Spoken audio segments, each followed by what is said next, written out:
안녕하세요 여러분. 심뇌혈관 질환 예방 관리를 위한 9대 생활수칙 과정에 오신 것을 환영합니다. 심뇌혈관 질환을 어떻게 예방할 수 있는지 궁금하시다고요?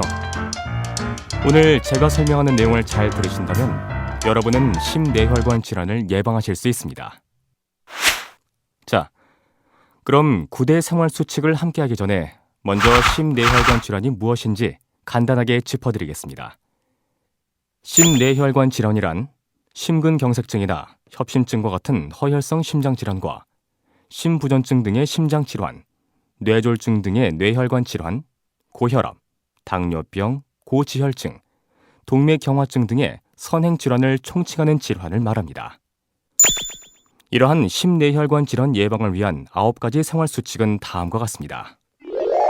자, 그럼 지금부터 각 생활수칙에 대해 자세히 알아볼까요?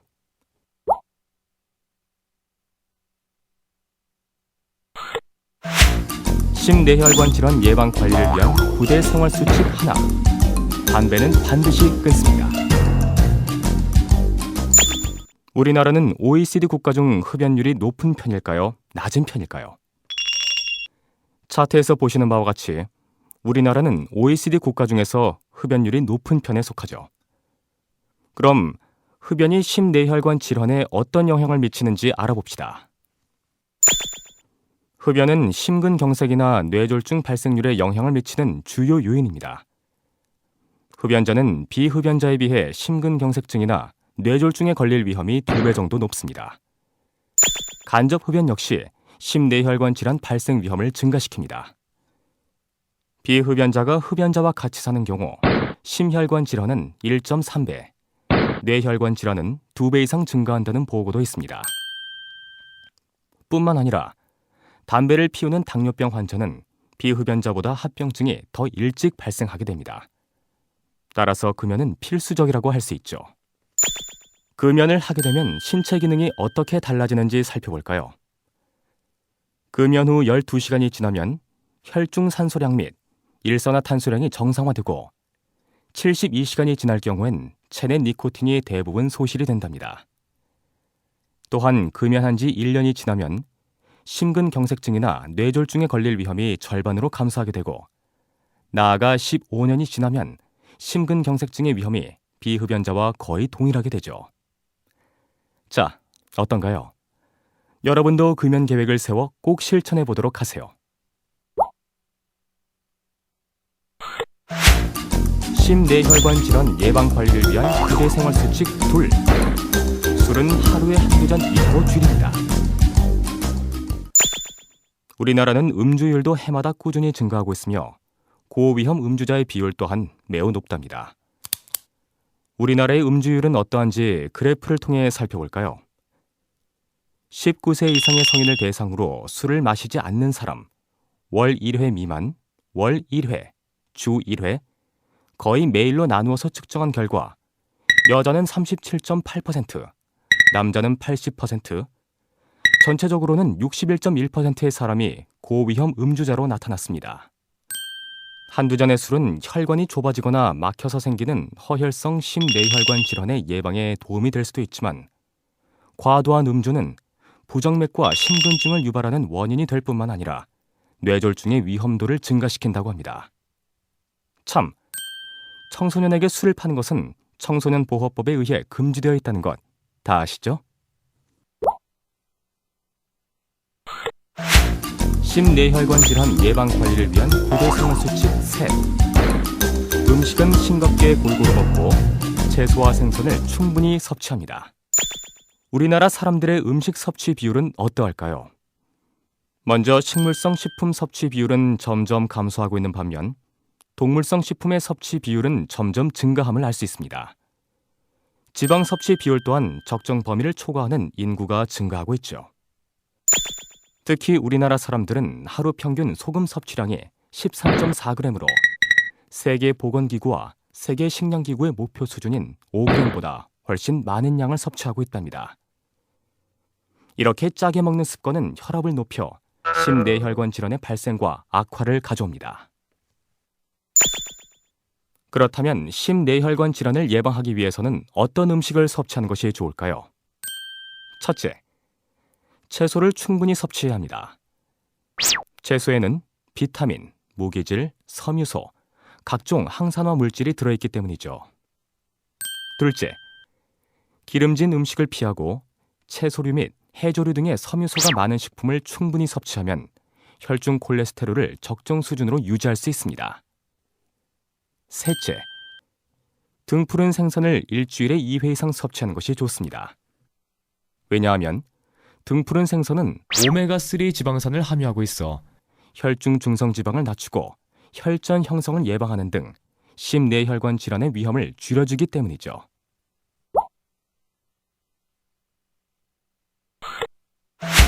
심내혈관 질환 예방 관리를 위한 부대 생활 수칙 4. 가능한 한 매일 30분 이상 적절한 운동을 합니다. 자, 다음의 그래프를 보세요. 어떤 것을 알 수 있나요? 잘 모르겠다고요? 그렇다면 지금부터 하나씩 설명을 드리겠습니다. 그래프를 보면 걷기 운동을 하는 사람들은 대략 60% 정도이고 중등도 신체 활동은 20%를 겨우 넘으며 격렬한 신체 활동을 하는 사람들은 20%조차 되지 않고 있죠. 이 그래프가 뜻하는 것은 바로 적절한 운동, 즉 중등도 신체 활동 이상의 운동을 하는 사람의 비율이 적다는 것이죠. 중등도 신체 활동은 지난 일주일 동안 복식 테니스, 배구, 배드민턴, 탁구, 수영 등을 30분 이상 한 날이 5일 이상인 경우를 말한답니다. 그렇다면 적절한 운동은 왜 중요할까요? 바로 혈압과 혈당을 낮추고 체중을 감소시켜 심내혈관 질환 관련 사망 위험을 줄여주기 때문이랍니다. 운동이 좋다는 것을 알았으니 어떻게 운동을 해야 할지도 알아야겠죠. 먼저 주 5회 이상 30분 이상 빠르게 걷거나 조깅 또는 자전거 타기, 수영 등의 유산소 운동을 꾸준히 하면 심내혈관 질환의 위험을 감소시킬 수 있답니다. 만약 시간이 없어서 30분 동안 운동을 지속시킬 수 없다면 시간을 나누어 총 30분 이상 운동을 해도 비슷한 효과를 낼 수 있답니다. 그러니까 따로 시간을 내서 운동을 하지 못할 경우 자투리 시간을 이용하는 것도 좋은 방법이죠. 참, 운동을 할 때 특히 주의해야 할 분들이 있어요.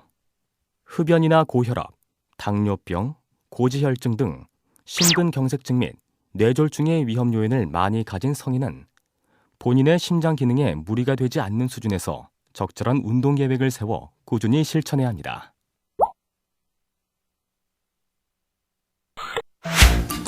심내혈관 질환 예방 관리를 위한 부대 생활 수칙 5. 적정 체중과 허리 둘레를 유지합니다. 국민건강영양조사에 의하면 1998년과 2005년 사이 우리나라는 저체중인 사람의 비율은 유사하고 정상 체중의 사람은 조금씩 줄어들고 있으며 비만인 인구는 점점 늘어나고 있는 상황입니다. 뿐만 아니라 소아와 청소년의 비만 유병률이 8년 사이 거의 2배가량 증가했습니다. 비만은 고혈압이나 당뇨병, 고지혈증의 위험을 증가시키고 심내혈관 질환의 발생률을 높이기 때문에 적정 체중과 허리 둘레를 유지하는 것이 중요하죠. 그렇다면 비만은 어떻게 진단할까요? 비만을 진단하는 기준은 체질량 지수를 기준으로 25kg/제곱미터 이상을 비만이라고 하죠. 그럼 자신의 체질량 지수를 체크해보세요. 체질량 지수는 몸무게를 키의 제곱으로 나눈 수치를 말한답니다. 예를 들어 키가 160cm이고 몸무게가 70kg인 경우에 체질량 지수는 27.3으로 나오게 되는 것이죠. 비만에서는 복부 비만의 여부도 중요한데 복부 비만의 진단 기준은 남자의 경우 허리 둘레가 90cm일 때, 여자의 경우 허리 둘레가 85cm 이상일 때를 복부 비만이라고 한답니다. 만약 체질량 지수가 25kg/제곱미터 이상일 경우 고혈압, 당뇨병, 고지혈증의 위험이 2배 이상 증가하며 30kg/제곱미터 이상일 경우엔 각 질환의 사망률이 1.5배나 증가한다는 것 꼭 알아두시고요. 특히 소아 비만은 성인 비만으로 이어지기 쉽기 때문에 빠른 속도로 늘어가는 소아 비만에 대한 적극적인 대처가 필요하답니다.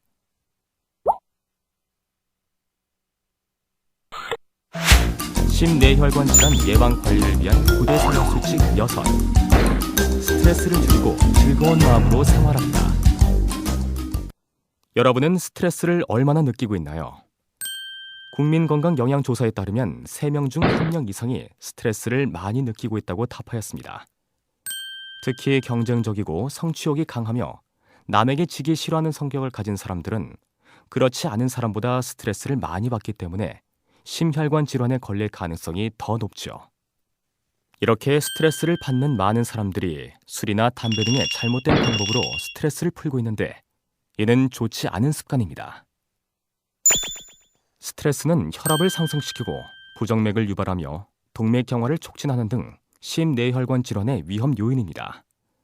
또한 앞서 말했듯 흡연이나 음주 등의 잘못된 습관으로 스트레스를 풀게 되면서 이 또한 심뇌혈관 질환을 유발시키는 위험 요인이 되기도 하죠. 뿐만 아니라 스트레스는 우울증으로 이어질 수 있으며 우울증은 흡연이나 신체 활동 감소, 비만 등과 관련되어 고혈압의 발생을 증가시키게 되죠. 따라서 긍정적인 마음가짐으로 생활하는 것이 심뇌혈관 질환 예방에 무엇보다 중요한 요소라고 할 수 있습니다.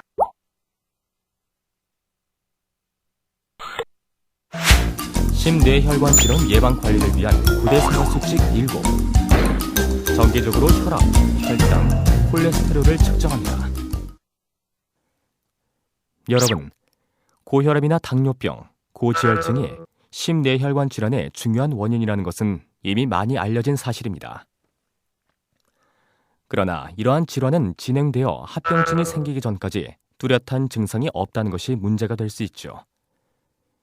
그렇기 때문에 고혈압이나 당뇨병 발생이 증가하는 40대 이후에는 정기적인 검사를 통해 자신의 혈압과 혈당, 그리고 콜레스테롤 수치를 반드시 확인하는 것이 좋습니다.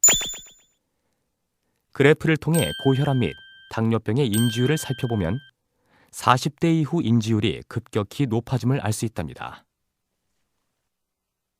고혈압이나 당뇨병, 고지혈증의 조기 발견이 중요한 이유는 조기 치료가 심근경색증 및 뇌졸중 등 중증 심뇌혈관 질환의 발생을 줄여줄 수 있기 때문이에요.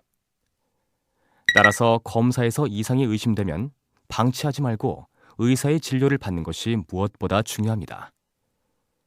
특히 가족력 등 다른 위험 요인을 가진 사람의 경우 자신의 혈압과 혈당, 그리고 콜레스테롤 수치에 대한 적극적인 관심이 필요하답니다. 그렇다면 고혈압과 당뇨병의 진단 기준은 어떻게 되는지 살펴봅시다. 먼저 고혈압의 진단 기준은 수축기 혈압이 120 미만일 때, 그리고 확장기 혈압이 80 미만일 때 정상이라고 판단하며 이 정상치를 넘어설 때 고혈압 전 단계, 제1기 고혈압, 제2기 고혈압의 3단계로 나누어서 판단할 수 있답니다. 당뇨병의 진단은 공복 혈당과 식후 2시간 혈당으로 나누어 살펴볼 수 있는데 공복 시 혈당이 100 미만일 경우 정상, 100에서 125일 경우 공복 혈당 장애가 있다고 하고 126 이상일 경우엔 당뇨병이라고 판단한답니다. 또한 식후 2시간 혈당이 140 미만일 경우 정상, 140에서 199일 경우 내당 등 장애가 있다고 하며 200 이상일 경우엔 당뇨병으로 판단하게 되죠.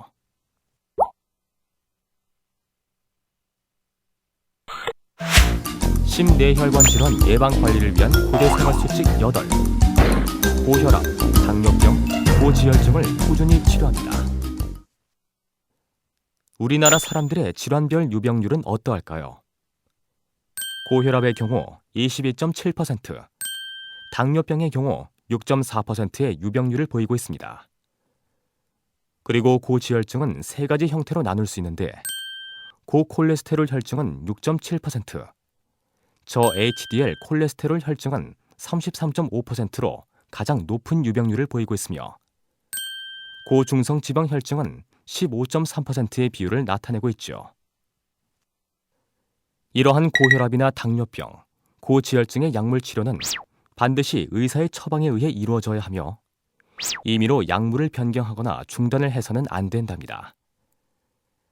또한 본격적인 약물 치료 이전에는 규칙적인 운동과 저염식, 체중 조절, 금연 등의 생활 습관의 개선이 선행되어야 하고 약물 치료가 시작된 후에도 꾸준히 지속해 나가야 하죠. 하지만 우리나라는 30에서 40대 젊은 층의 인지율 및 치료율이 다른 연령층에 비해 현저히 낮아 문제가 되고 있는데, 심뇌혈관 질환을 예방하기 위해선 앞서도 말했지만 꾸준한 치료가 필요합니다. 간혹 검증되지 않은 민간요법이나 건강기능식품에 의존하는 사람들이 있는데, 이러한 행위는 본인이 갖고 있는 질환을 악화시키고 합병증을 불러오는 결과를 초래할 수도 있으니 반드시 주의해야 합니다. 심뇌혈관 질환 예방 관리를 위한 구대생활수칙 9. 뇌졸중, 심근경색증의 응급 증상을 숙지하고 발생 즉시 병원에 갑니다. 여러분은 갑작스런 반신마비나 감각 이상 또는 언어장애, 의식 저하 등의 증상이 나타난 적이 있나요? 이러한 증상이 나타나면 뇌졸중을 의심해 볼 수 있습니다. 반면 가슴을 쥐어짜는 듯한 통증이 지속되는 경우엔 심근경색증을 의심해 볼 수 있죠. 이러한 증상이 발생하면 즉시 응급실에 내원하여 적절한 치료를 받는 것이 중요합니다.